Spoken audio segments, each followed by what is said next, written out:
Welcome to Brainstorm MTG. I'm ELD, and this is Fast Effect Double Speed Magic the Gathering. Now from ELD's Time Vault Games in Bellingham, Massachusetts. Part of our Wednesday night Legacy series here every Wednesday. This week we actually had 16 players. I played to make an even number and found a little bit of success here with Cephalid Breakfast in the winner's bracket, playing against Pat on Blue Red Delver. Very solid player, actually top 8'd, or perhaps actually made of top 4'd, I'm not sure, in our ELD Legacy Open. Also with Blue Red Delver. Terramanda, I believe, was good for him on the day. And here it is good for pitching to force over this Aether Vial. So Aether Vial, force back, Vial sticks. And I do not believe Blue Red Delver is going to have an answer to it in main deck. Not like Shattering Spree or Smash to Smithereens or anything like that really makes the cut in Legacy for a main deck card. A Braid kind of on the line, could possibly be in there, but unlikely. More than likely the Aether Vial going to be a card that sticks around and makes this creature half of the combo uncounterable.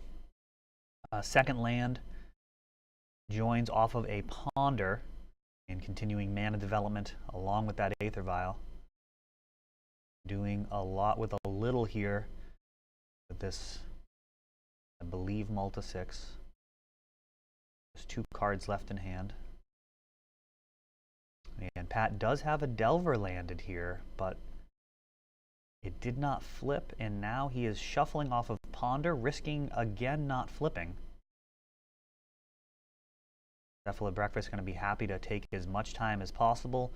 Wasteland takes out that Tundra, which may not prove to be too crucial given the Aether Vial. Does Vial tick up? It does. And here's the Illusionist. So a pair of Brainstorms along with a Cephalid Illusionist. Brainstorm finds Force, blue card, Vial, Angel of Glory's Rise. So going to be able to keep Force and blue card along with that Illusionist, but really going to need an enabler. Either Shuko or Nomad and Core. Not going to be racing this time around. Even if Delver doesn't flip, Terramander is going to eventually get there. Pair of 1/1s. Again, no flip for Delver. Brainstorm, almost certainly going to flip this time. May have been worth brainstorming during the upkeep just to ensure the flip.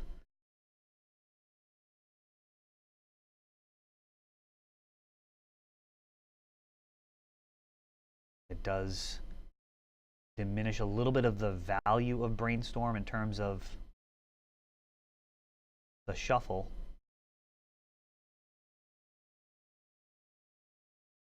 And there's a Stoneforge.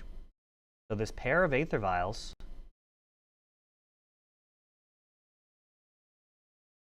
if that other Vial was at 2, this actually would be a wrap. This is pretty reasonable shape.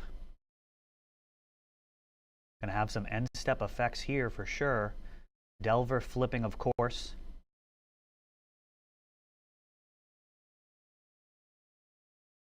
And Pat looking to go pedal to the metal here. Swinging in for 4. And young Pyromancer threatening lethal. Actually looks like he's got a Fistful of Burn too. Stoneforge Mystic during the end step. This is going to get Shuko. And Pat is tapped out here with that young Pyromancer. Narcomoeba, not the best draw, but it does pitch to Force the Will if he has any other shenanigans. But difficult to imagine here what he could have. Shuko off of Stoneforge, and then vialing in Cephalid Illusionist, and I believe we're going to be there.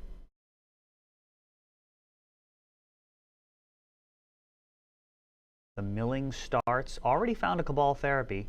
May have been worth it to just sack that Stoneforge Mystic to see where we're at.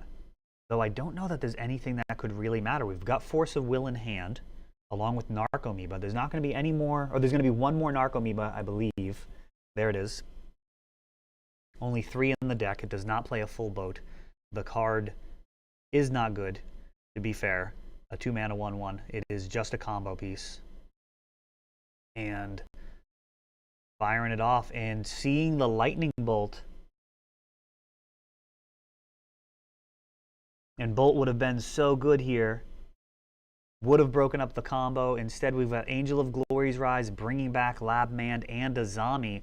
Because we had the combo with Shuko, Lightning Bolt actually would have been a trump card there. Of course, Force of Will would have trumped back, but no way of really knowing that. So very interesting game there. A lot of decisions that don't seem that important end up being incredibly important when you're playing against a combo deck. And Cephalid Breakfast does, you know, for whatever you might have to say about it, it does qualify as a combo deck. It can absolutely take advantage of very small windows to win the game on the spot. There, we were completely behind on board and literally had no board presence. And then during his end step, get in the Stone Forge, untap, get in Shuko, get in Cephalid, and get the game, all from a 0 board presence just because of the power of Aether Vial there. So really, it's a tricky deck. What can I say? Looks like Force of Will is being considered for the cut. I don't actually have any idea what would be the best way to sideboard against Blue-Red Delver. I've got some Spell Pierces and Flusterstorms as well. It's really a question of how controlling you want to go. The sideboard does have a playset of Swords to Plowshares, along with an Umezawa's Jite. And it looks like kind of leaving some Force of Wills in here. Limdul's Vault, a tough but potentially reasonable cut. Very often with Limdul's Vault, you do need to pay a considerable amount of life to set up a win. And it's also a little slow. So sometimes it's setting up a win on like 2 turns later, unless you're able to use it in conjunction with Brainstorm. Brainstorm, so important in Cephalid Breakfast. It is, I can't even state how much of a premium it really has over Ponder in terms of the roles that it can play. Both of them, if necessary, can dig you to your early stage important cards. Things like Aether Vial or, a mana base. Finding Cavern of Souls, those type of things. Getting the right mix of threats and answers in your hand. But Brainstorm does so much work by putting back combo pieces, which not only are they dead in your hand, they're incredibly important to be in your deck. So a card like Narcomoeba, it being in your hand is terrible, but it not being in your deck is also terrible. So that's something to remember if you do decide to sleeve up Cephalid Breakfast, which more power to you if you go down that road. Just understand how important Brainstorm is to this deck. The ability to put back cards like Narcomoeba, put back Cabal Therapies when you're going to need to be flashing back because you can't cast off of excess black mana. It really does pull a lot of weight, similar to the old Flash Hulk decks. I mean, Brainstorm's an incredible card, but in some decks it really does double duty, and Cephalid Breakfast certainly one of those. Pat here leading out with a Preordain, a little bit of a slower start here. No Delver, no Terramander to begin with. Delver really the ideal opening versus a deck like Cephalid Breakfast, just to be able to set a clock and continue chipping away as you kind of stop Cephalid Breakfast from winning via cards like Burn or counters. And here we've got a Null Rod, and I don't think that's going to do a ton here. Let's see. I mean, it will stop Shuko, which is fair.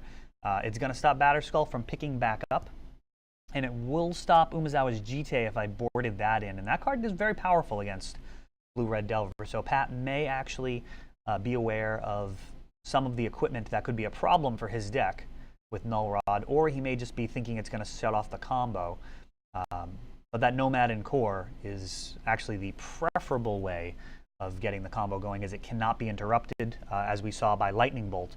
That would have been a problem in Game 1, given slightly different circumstances.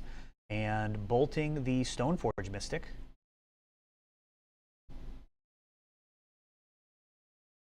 And now we've got a Ponder, seeing Narcomoeba, Stoneforge, and it looks like it's good enough.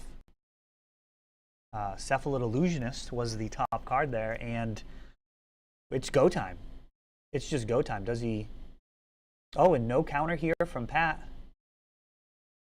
Redirecting the next 1 damage.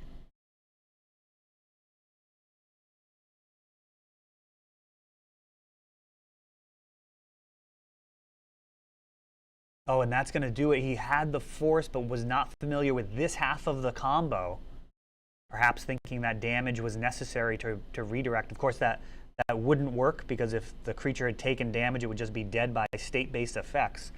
So it has always worked this way. You can set up as many redirects as you want.